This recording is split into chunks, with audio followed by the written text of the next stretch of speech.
Otherwise, there's no reason to go vote for this in this congressional election. Right. So you have a decision. Please go to my website. You'll see I've written a lot of interesting things there, but I am not Johnny-come-lately to the constitutional issues. Yes, sir. You say you're going to give us a choice, and that's true. On July 31st, I'm going to have to make that choice between you, and a gentleman who just announced this week, and Congressman Gingrey. So why should I vote for you, sending you as a freshman over Congressman Gingrey? What are you going to do that Congressman Gingrey has not done? That's a good, valid question. Or lies. When you go to my website, look under Michael Wims. Take you to a third-party organization. They asked me if I would answer how I would vote on 10 issues that they put before me. I had to do the research on the legislation, and I did. And stated how I would vote, and they gave me 100% conservative rating. Right above my name is my opponent's name and his rating as a conservative. Mine is 100, his is 40. You can go to the website, see what the questions are, and then you can see what my response is to each one of those. But I believe in the last time my opponent was here and spoke, someone asking the question, did Boehner really believe that the super committee would have a positive result? And he said yes, and he said, furthermore, I believe that too. A friend of mine who works for the Cobb County Sheriff's Department told me, he said, Michael, I've been playing chess since I was in the 3rd grade. We all knew how that was going to end. That's not even a multi-move chess move. Everybody in this room who was paying attention to it knew that it was not going to have a satisfactory ending. So there's the difference.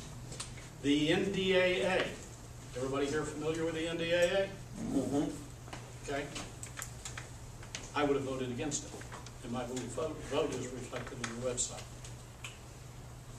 My opponent voted for it, as did our 2 senators.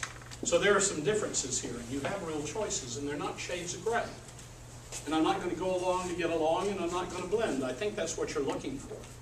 I think that's what America's looking for. That's what I'm looking for, and that's why I'm running.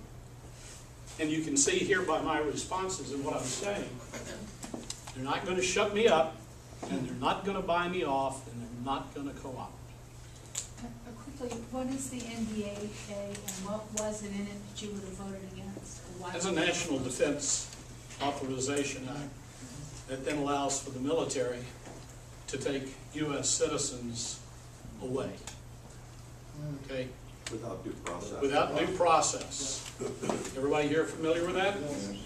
Okay, Virginia has just repudiated, nullified it. So for those people who tell you, no, it doesn't say that, it says enough of that that Obama can make it say anything he wants to, and quite frankly, it does say it. Okay?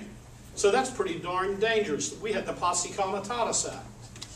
Now, why would you vote for anybody who supports, anybody here like this act? No. Show me your hand. Then why would you support anybody who wants to do this to you?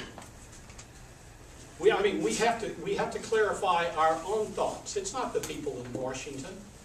You know, we are the ones who elect the people at the State House. We're the ones who elect the people in Washington. We have to do a better job at vetting who our people are and not just keep voting for them because they occupy a position. They don't own it. It's our position.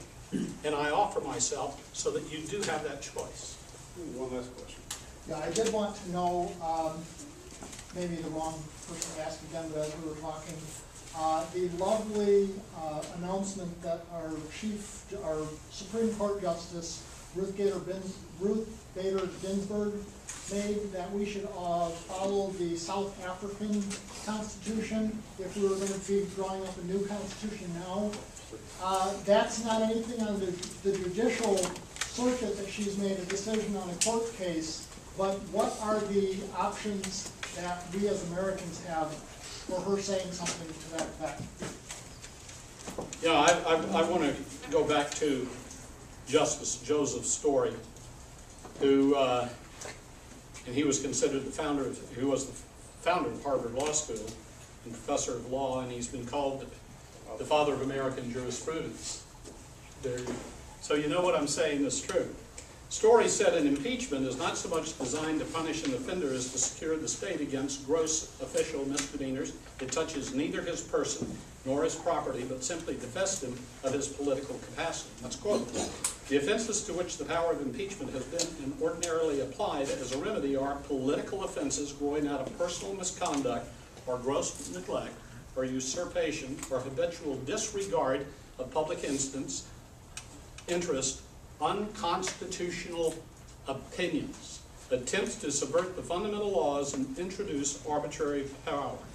So a federal judge who makes rulings based upon anything but our U.S. Constitution and those laws and treaties that flow from the constitutional authority is violating their oath of office.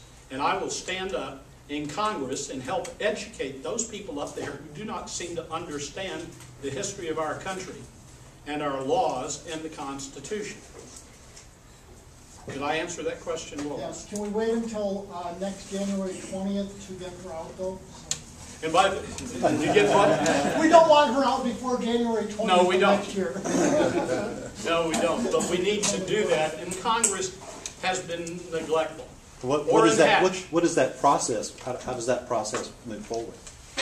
To remove them? Yeah. There are several ways to do it. One, the Constitution created the Supreme Court.